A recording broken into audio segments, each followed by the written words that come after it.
Are you someone who tries to drive while distracted by your phone? Someone who props it up on the steering wheel or peeks down at it for a glance? Or just scrolls and scrolls?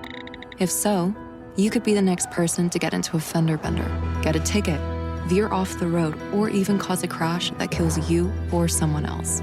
Enough with the phones already. Put them down and pay attention, or pay the price. You drive, you text, you pay. Paid for by NHTSA.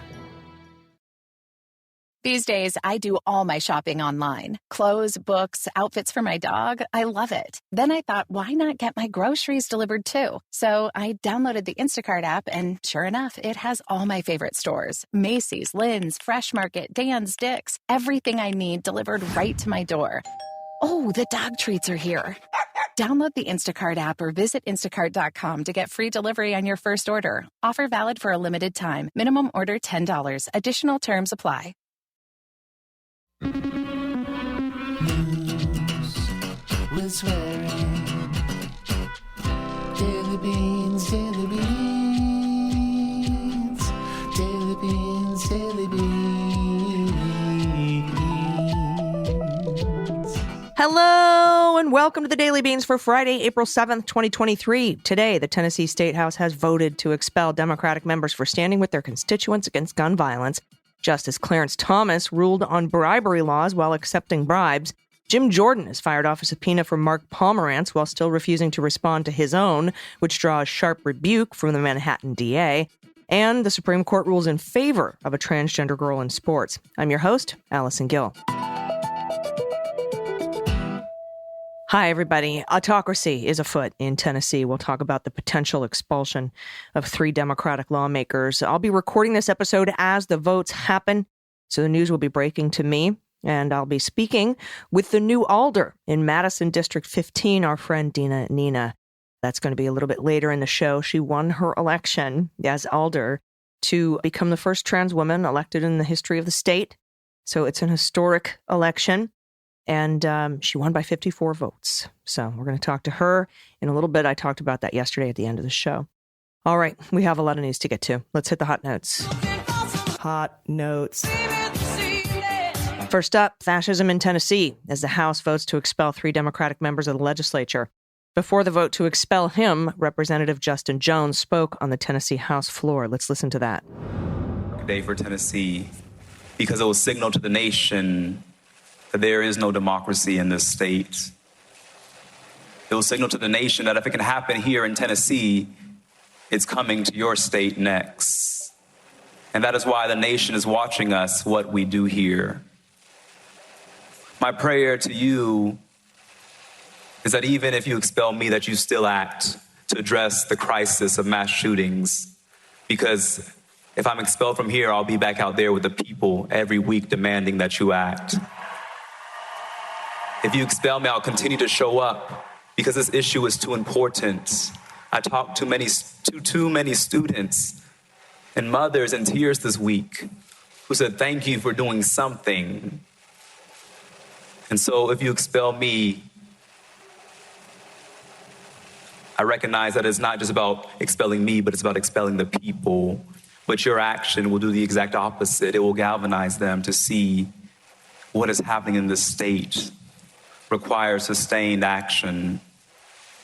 And so I hope that my colleagues on the other side of the aisle, regardless of what you decide to do to me, because this is not about me, but this is about those young people who are asking us to use our position and to uphold our oath, to protest and dissent from any action or legislation that is injurious to the people.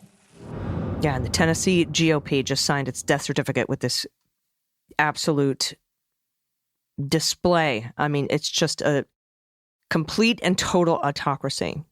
And here's what the Washington Post writes. The Republican-led Tennessee House voted Thursday to expel Democratic lawmaker Justin Jones, who halted proceedings last week to join protesters demanding gun control legislation after the mass shooting.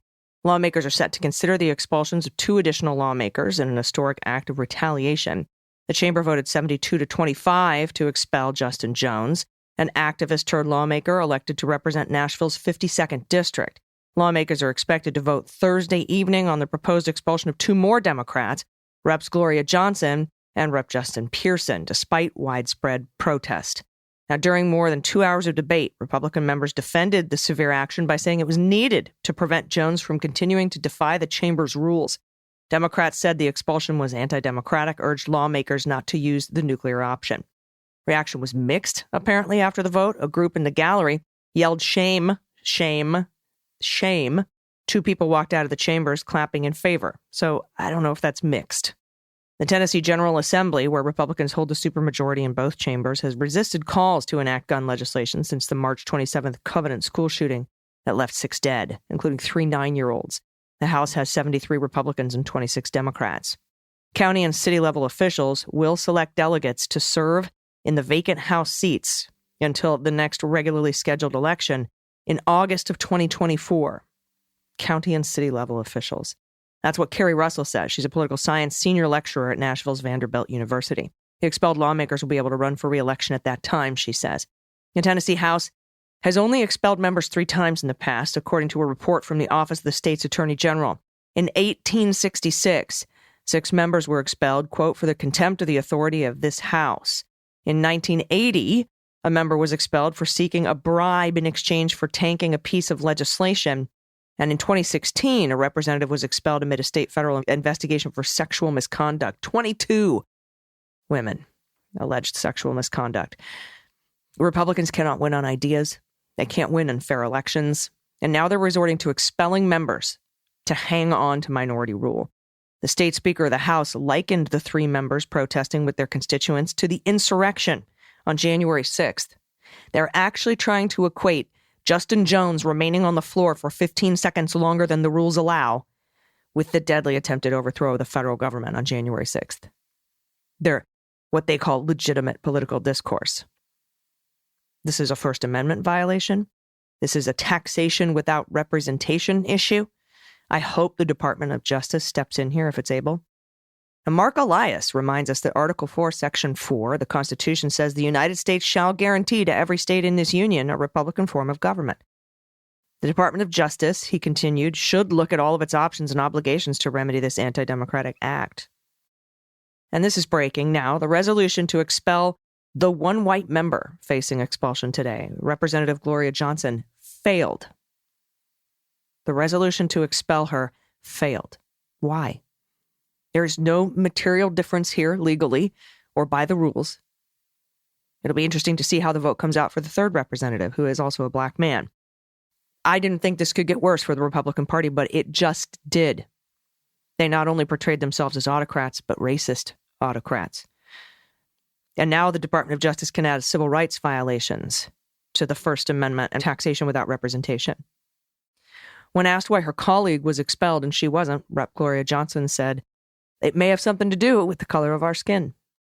And now also breaking, the Tennessee House has voted to expel Representative Justin Pearson after a rousing 5-minute speech, which you will undoubtedly have already heard by the time this episode hits your ears. Absolute autocracy and racism. The 2 black men have been expelled. On full display in Tennessee today. This will be a permanent stain on our history that I'm sure Republicans undoubtedly will try to ban from the history books. Just unbelievable. All right, up next, more autocracy from Joshua Kaplan, Justin Elliott, and Alex Mirjeski at ProPublica. In late June 2019, right after the Supreme Court released its final opinion of the term, Justice Clarence Thomas boarded a very large private jet headed to Indonesia. He and his wife were going on vacation, 9 days of island hopping in a volcanic archipelago on a super yacht staffed by a coterie of attendants and private chefs. If Thomas had chartered the plane and the 162-foot yacht himself, the total cost of the trip would have exceeded $500,000. But fortunately for him, that wasn't necessary. He was on vacation with real estate magnate and Republican megadonor Harlan Crow, who owned the jet and the yacht. For more than 2 decades now, Thomas has accepted luxury trips virtually every year from the Dallas businessman without disclosing them per law. That's according to documents and interviews. A public servant who has a salary of $285,000, he vacationed on Crow's super yacht around the globe. He flies on Crow's Bombardier Global 5000 jet. He has gone with Crow to the Bohemian Grove, the exclusive California all-male retreat, and to Crow's sprawling ranch in East Texas. And Thomas typically spends about a week every summer at Crow's private resort in the Adirondacks. The extent and frequency of Crow's apparent gifts to Thomas have no known precedent in the modern history of the U.S. Supreme Court. These trips appeared nowhere in Thomas's financial disclosures. His failure to report the flights appears to violate a law passed after Watergate that requires justices, judges, and members of Congress and federal officials to disclose most gifts. That's according to two ethics law experts. He also should have disclosed his trips on the yacht. Thomas did not respond to a detailed list of questions by ProPublica. ProPublica uncovered the details of the travel by drawing from flight records, internal documents distributed to Crow's employees, and interviews with dozens of people ranging from his super yacht staff to members of the secretive Bohemian Club to an Indonesian scuba diving instructor. Hell of an investigation. Well done, ProPublica. In Thomas's public appearances over the years, he's presented himself as an everyman with modest tastes. Quote, I don't have any problem with going to Europe, but I prefer the United States, and I prefer seeing the regular parts of the United States. He left out the private jet 126-foot yacht part. That was a recent interview for a documentary about his life, which, by the way, Crow helped finance. Quote, I prefer the RV parks. I prefer the Walmart parking lots to the beaches and things like that. There's something normal to me about it. I come from regular stock, and I prefer that. I prefer being around that. Yeah, my guess he was so much of an asshole that the yacht staff was like, fuck that guy, we're talking to ProPublica. During just one trip in July of 2017, Thomas's fellow guests, including executives at Verizon and PricewaterhouseCoopers, major Republican donors, and one of the leaders of the American Enterprise Institute, a pro-business conservative think tank, according to records reviewed by ProPublica. In fact, there's a painting of Thomas at Topridge showing him in conversation with Leonard Leo. That's the FedSoc. That's a Federalist Society leader, the architect of the Supreme Court's white supremacy, the turn to the right. Thomas didn't report any of the trips to ProPublica, identified in his annual financial disclosures. Ethics experts say the law clearly requires disclosure for private jet flights, and Thomas appears to have violated it. What are the punishments for that law? Probably nothing. But I urge you to read the entire ProPublica article. It's of note, by the way, Clarence Thomas was making these trips. He was taking lavish gifts while ruling on a case that now makes it next to impossible to charge public officials with bribery. Could be the reason we haven't seen an indictment of Matt Gaetz in Florida for taking money from that guy who took him to the Bahamas with underage girls to get marijuana legislation through. That case, by the way, he was deciding, McDonnell versus the United States, which is, by the way, was prosecuted by Jack Smith, the current special counsel investigating Donald Trump. Senator Whitehouse has demanded Chief Judge John Roberts investigate this matter. We know where that'll go. In other SCOTUS news from Adam Liptak at the New York Times, the Supreme Court ruled Thursday that a transgender girl may compete on the girls' cross-country track teams in her middle school in West Virginia while her appeal moves forward, signaling that the majority of the justices are not ready to enter another battleground in culture wars. The Supreme Court's brief order, which let stand an appeals court's temporary injunction, gave no reasons, which is not unusual when the justices rule on emergency applications filed on what critics call the court's shadow docket. Justice Alito and Clarence Thomas issued dissenting opinions, indicating that states are entitled to enact laws restricting participation in women's or girls' sports based on genes or physiological or anatomical characteristics. Really, I wonder where that is in the Constitution. Genes. I don't remember it. Originalism, right? A case involving conflicting conceptions of inclusiveness and fairness in sports arose from a 2021 law in West Virginia that barred boys from competing on girls' teams in public schools. The law made distinctions based on what it called biological sex, which it identified as an individual's physical form as a male or a female based solely on the individual's reproductive biology and genetics at birth. So there won't be an injunction as the appeal goes forward. I'll keep you posted on further developments. I don't have faith that the final outcome of this is going to be the way we want it to go. And from Politico, the House GOP on Thursday fired off its first subpoena as its investigation of Manhattan DA Alvin Bragg's office has indicted Donald Trump. And this is escalating a standoff over the indictment. Now, House Judiciary Chair Jim Jordan is summoning Mark Pomerantz, former county special assistant district attorney, to appear behind closed doors for a deposition on 4/20. Right on. That's according to a copy of the subpoena viewed by Politico. It's unusual for Congress to subpoena a line prosecutor, and Jordan, in his Thursday letter, alleges that Bragg's office directed Pomerantz not to cooperate with oversight. Sure, why not? Bragg's office issues a fiery rebuke of the subpoena, painting it as House Republicans' latest attempt to meddle by intruding on the sovereignty of the state of New York by interfering in an ongoing criminal matter in state court. Quote, the House GOP continues to attempt to undermine an active investigation, an ongoing New York criminal case, with an unprecedented campaign of harassment and intimidation. Repeated efforts to weaken state and local law enforcement actions are an abuse of power and will not deter us from our duty to uphold the law. That's what Bragg said to Jim. Again. Reached by email, Pomerantz said no comment. All right. Dark day today. So we need some good news. And we're going to start that with an interview with Dina, who is now the alder for Madison's 15th district. And then after that, we'll have the good news. Stick around. After these messages, we'll be right back. Are you someone who tries to drive while distracted by your phone? Someone who props it up on the steering wheel or peeks down at it for a glance? Or just scrolls and scrolls? If so, you could be the next person to get into a fender bender, get a ticket, veer off the road, or even cause a crash that kills you or someone else. Enough with the phones already.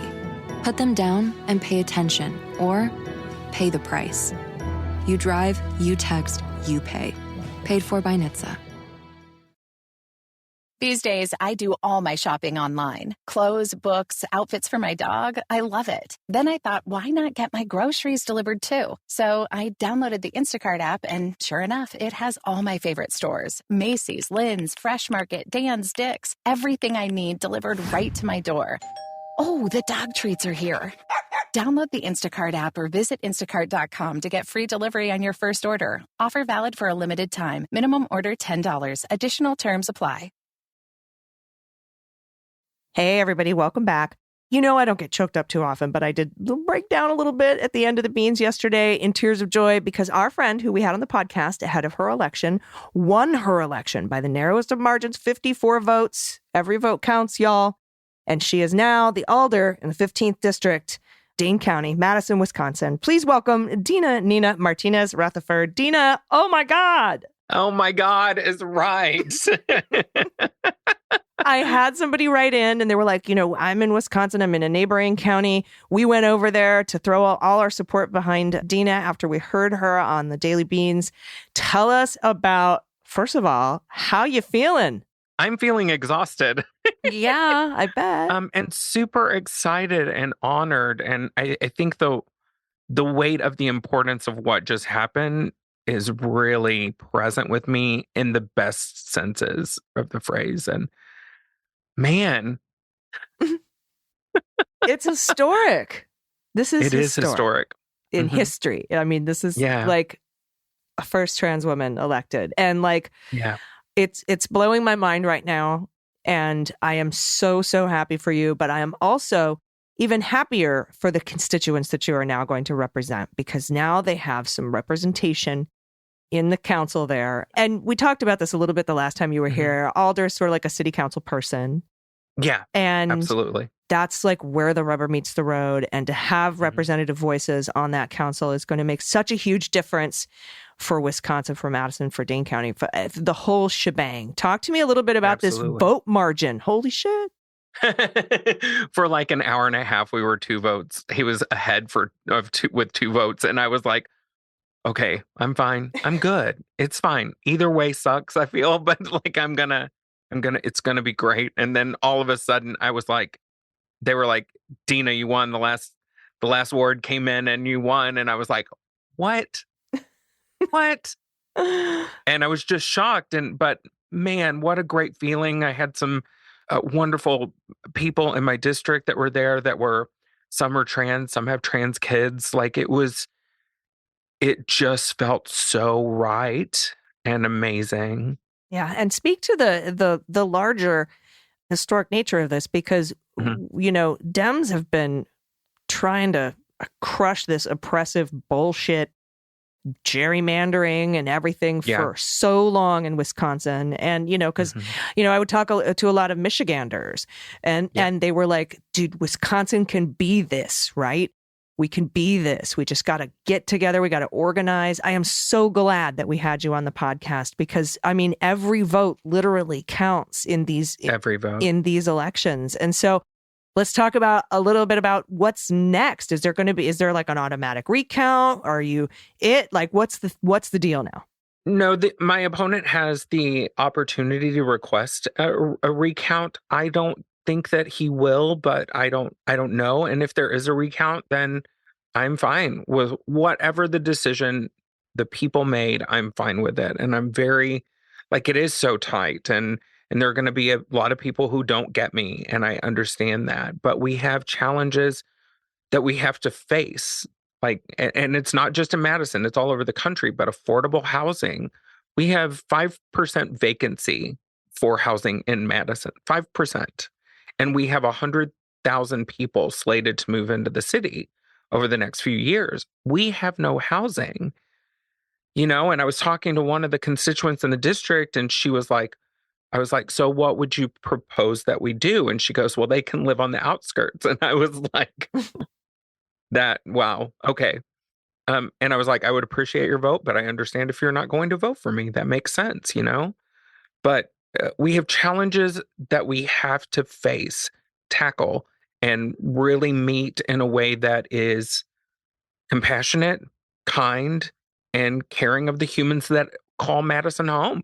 Mm-hmm. Now, what has the Democratic Party, either in the county or in the city, or have you been working closely with them about what's on the agenda, what to do, how things work? If I know that if I were elected city council and I'd never been a city council person or an alder before, I'd be like, all right, what are the mechanics of this? How does this work? Yeah. So is there an orientation? Do they show you a video how not to sexually harass people? And you're I'm just when you get a new job at McDonald's or whatever, and they're like, welcome to the team. What does it look like to enter into that job?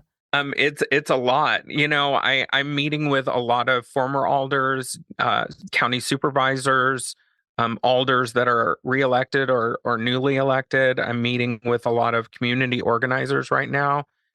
Today, I met with the mayor's office, and we talked about priorities, and she knows my priorities. And then I met our council staff, and they helped me figure out, navigate a couple of things. But starting next week, we have a mock council meeting, which I'm so excited about.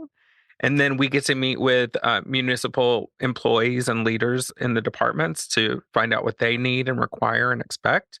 And then on the following Tuesday, it's an 8 to 8 day. We get sworn in, we have brunches, we have meetings, we have everything. So it's a very intense ride. And I already have everybody reaching out to me to say, hey, we need to talk about this issue. We need to talk about this issue. So I am trying to be as, collected and not overwhelmed as possible. And, I've luckily, I've gotten to meet with the police today because I'm getting emails already. Yeah.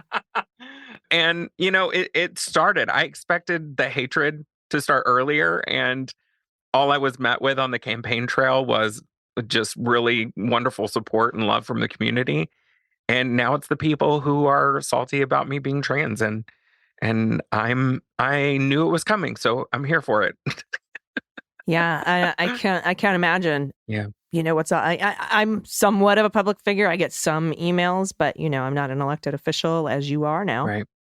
And I love so much that you're like, hey, whatever the voters decide, because I think that's a huge difference between Democrats and the Republicans, is we actually want representation for the people and the representatives that the people want. But that's the whole idea, right, behind a democracy. Yes, I know we're a constitutional republic, but that is a democracy. And so it's so important that we have these fair elections so that we can actually put people in power to represent what the people want. That's what it's supposed to be like. And I think now with Janet Protasiewicz up there being able to, end this Yeah. horrible gerrymandering, you're actually going to see a representative amount of people, in as elected officials in Wisconsin. It's going to take a while and it's going to take a lot of work. But, when you're in a state that's like 50-50, but there's a 70-30 in Congress or in your legislature, and that you have 6-2 representatives in the U.S. House of Representatives, that is not a representative democracy. And I'm so At all. And I'm so glad that Wisconsin is going to be going that way, because we saw Gretchen Whitmer sign the bill repealing the abortion ban. We see her going after, overturning right to work in her state. And I feel like Wisconsin now has this new lease on life at actually being a representative democracy. Yeah, absolutely. I'm really excited about that. And over the next 3 to 4 years, we'll start seeing the effects of it. The legislature maintained a, Republican strong majority, supermajority. So there's still a lot of fight ahead. But yeah, man, just having the knowledge that some relief is coming, that we're going to actually get a fair shot at governing, feels so exciting. And all the damage that the Republican-led legislature have done will start undoing piece by piece as we move forward, and starting in this city, just making a difference here. Because, Madison's our hub of government. So I'm very, honored and freaked out, and I'm being very human about this right now. Well, good, because you are human. How many constituents do you represent now? I think it's 8,000. I should know this off the top of my head, but I'm sorry, I don't. Yeah, well, I mean, in the ballpark. Yeah, I think it's around 8,000 or 9,000. I'm still kind of grappling with what everything looks like.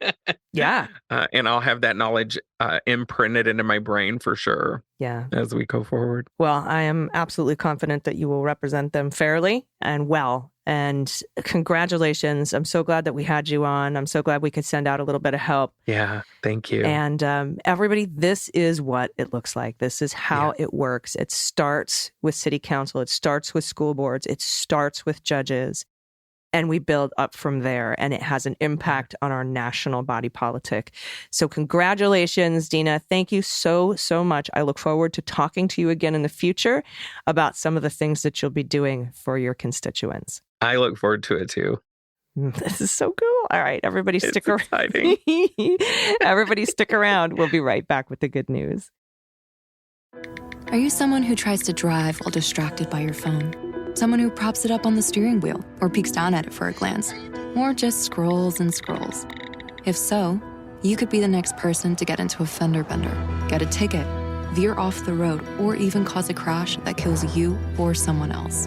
Enough with the phones already. Put them down and pay attention, or pay the price. You drive, you text, you pay. Paid for by NHTSA. These days, I do all my shopping online. Clothes, books, outfits for my dog. I love it. Then I thought, why not get my groceries delivered too? So I downloaded the Instacart app, and sure enough, it has all my favorite stores. Macy's, Lynn's, Fresh Market, Dan's, Dick's. Everything I need delivered right to my door. Oh, the dog treats are here. Download the Instacart app or visit instacart.com to get free delivery on your first order. Offer valid for a limited time. Minimum order $10. Additional terms apply. Everybody, welcome back. It's time for the good news. Who likes good news, everyone? Then good news, everyone.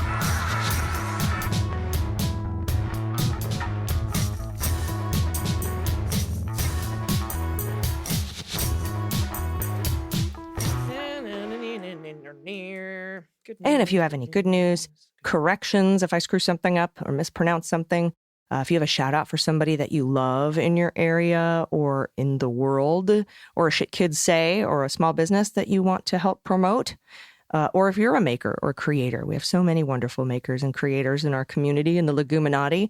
You can tell us about it. Tell us about what you're making. If you have a What the Mutt you want to play, or pod pet pics, adoptable pets in your area, whatever you want to send us, anything at all, frog orgies, baby pictures, send it to us. dailybeanspod.com and click on contact. And if you have a case to be heard in Judge Amy's court. She'll be back again with us before Dana gets back, so you can send that to us as well. All right, first up from Mr. Midnight, pronouns he and him. Hey, AG. This is a clarification for Wednesday's Beans that came out on April 5th. For your listener who has a rescue kitty from Oman, the Arabic words are a little hard to transliterate because they have letters that don't correspond to English, but here's my best shot at sounding them out. There are several words for box, but the closest meaning would be sanduk, short U and long U vowel. Hard K, sound deep in the throat, sanduk. Or alba, deep but short sound to start, but that letter also doesn't work in English either. Alba is a small box or packet. Albat dukan is a pack of cigarettes, literally box of smoke. And this is a legacy of my misspent youth at DLI. I still have some fluency with Arabic. And that being said, go Army, beat Navy. Boo. Go Navy.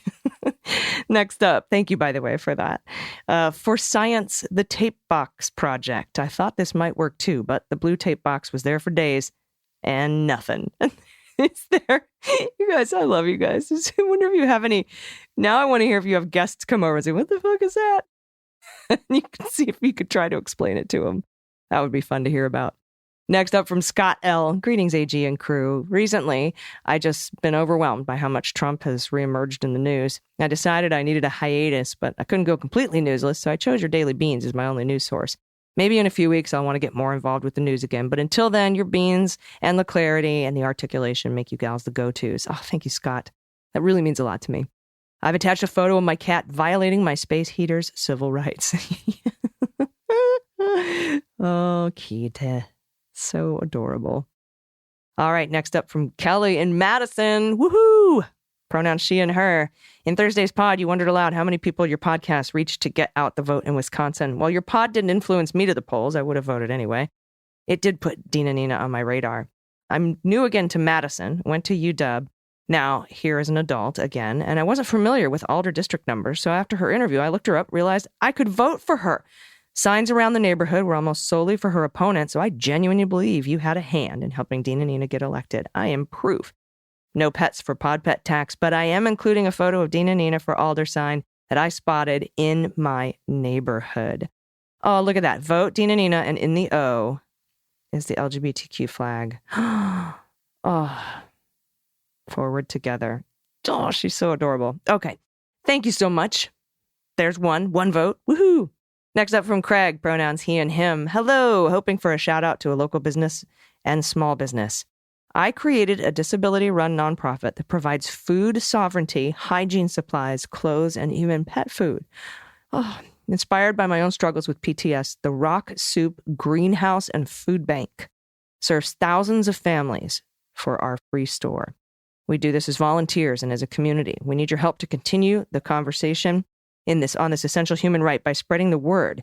Pushing this far left has left some very deep wakes in the very conservative rural setting we're in. I'm a fan since the kitchen table days. Your energy, passion, and tenacity has inspired me to create and join in the advocacy. Hearing you talk about your PTS and mental health has created a safe place for me to talk about my journey. It's that journey I used to write the foundations of Rock Soup, inspired all the way over here in Alberta, Canada. Thank you kindly for all you and your team does to share in this passion. Send as many over to our socials and website as you can. We need a positive boost. Rocksoup.ca, everybody. Rock, R-O-C-K, soup, S-O-U-P, rocksoup.ca. Please go. Help do everything that you can. And thank you, Craig. Next up from CJ, pronouns they and them. Hello, Leguminati. Started listening to the Beans a few months ago. It's been so valuable in helping me stay informed while avoiding the dread. I am a trans autist, and the last few months have been a particularly scary time to exist in my body in this country. I don't live in Wisconsin, but hearing you read the letters from Anon and Andrea made me cry like a baby. Hearing your voice crack talking about Dina Nina's win sent me over the edge. This is the first time since 2016 that I felt like our fight is possible to win. Thank you for all you do to share information while cutting through the despair. For pet tax, I've included my photos of my two mutts, Jordy and Micah. I would love to hear your what the mutt for both. Okay, let's see. First of all, naps. Okay, so this is like a little corgi chihuahua with the tongue out, with the blep, the mlam. God. And a little pug. Maybe. I can't see the other one's face. Oh, there. Oh, pug chihuahua. I got to say, you got a couple of chihuahua mixes with a pug and a corgi coming in. Let me know what you think. I'm interested as well. Next up from Shauna, pronouns she and her. I am from Wisconsin, and my dear mama got me to listen to your podcast. Thank you. And shout out to my sweet, loving, progressive mom. I grew up in the WOW counties in Wisconsin, and my mom and dad still live there and sadly have to put up with the insanity and honestly hateful rhetoric that is proudly on display in these super conservative counties. So shout out to the best mom ever for helping me keep and grow my progressive and humane values. She's simply the best and wisest woman I know, and she's my mom. Win-win. Allison, what also compelled my submission is that you gave me hope on today's podcast. I started crying as soon as you compared Wisconsin to Michigan. To even dream that one day Wisconsin may not have to deal with all the BS that the Republicans and conservatives in this state have thrust upon us for so many years, and to even imagine that Wisconsin may turn blue again, well, wow, that's something to think about. Your podcast has become my morning staple as I drive to work or walk my sweet doggo on cold Wisconsin mornings. I'm so happy to have found you. Thank you for your passion and brilliance. I'll stop. Of course, thanks to Dina, too. I miss her when she's gone. Me too. Me too, Shauna. Pod Pet Tax, photos of my two sweet kitties, Mona and Mavis. Those are great names. Mavis is plotting how to get her paws on the sparkly ball Mona is sitting on. She did get it and eventually took it over to the bed for a bit. And the second picture is a sweet doggo trying to navigate the springtime Wisconsin snow. Thanks for all you do. Much love and appreciation from Wisconsin. Let's make Wisconsin blue again. Yes. Look at the babies. Little loaf. Loaf kitty. Oh, and there's the snow. Beautiful. I don't know. I miss snow, but I also don't. So I grew up in Akron, actually Talmadge, Willow Springs Estates, this little 10 houses arranged around I guess you could call it a lake, but it's more like a pond. You could ice skate across it in about a minute and a half. It would freeze solid during the winter, so it was safe to ice skate on. And then across the street was my friends Lori and David, and behind their house was forest and then cornfields. And then around the lake were blackberry bushes, a couple of raspberry bushes. Those were where we went first because they would always go first. But you could pick these blackberries that were as big as your fist. And on the way up the hill to the lake, it's like a 10-foot hill, was a big lilac bush. We'd always have fresh lilacs in the house. That's where I grew up. Very snowy there in Talmadge. All right. Thanks for the walk down memory lane with the snow photos. I thought I fancied myself an incredible ice skater, and I was kind of tall and sort of, buff. So I was never going to be a figure skater. I wanted to be a speed skater. So I've always watched the speed skating when the Winter Olympics come around. All right. Thank you so much, everybody. I needed that good news today after what's been going down in Tennessee. I'm going to go back and watch more of that coverage. We're going to follow that. Listen to Representative Justin Pearson's speech when you get a chance. Holy shit. It's incredible. Very moving. I can't do any of it justice. You just have to watch it. I'll see if I can find the clip and we'll play it on the beans. Not tomorrow. I'm sorry. It's Friday. Happy Friday. I'll play it on the beans on Monday. So thank you again, everybody.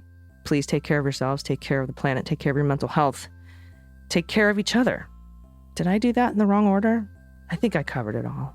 Vote blue over Q and bring someone with you. I've been AG, and that was The Beans. The Daily Beans is written and executive produced by Allison Gill with additional research and reporting by Dina Goldberg. Sound design and editing is by Desiree McFarlane, with art and web design by Joelle Reeder with Moxie Design Studios. Music for The Daily Beans is written and performed by They Might Be Giants, and the show is a proud member of the MSW Media Network, a collection of creator-owned podcasts dedicated to news, politics, and justice. For more information, please visit mswmedia.com. MSW Media. Are you someone who tries to drive while distracted by your phone? Someone who props it up on the steering wheel or peeks down at it for a glance? Or just scrolls and scrolls? If so, you could be the next person to get into a fender bender, get a ticket, veer off the road, or even cause a crash that kills you or someone else. Enough with the phones already. Put them down and pay attention, or pay the price. You drive, you text, you pay. Paid for by NHTSA.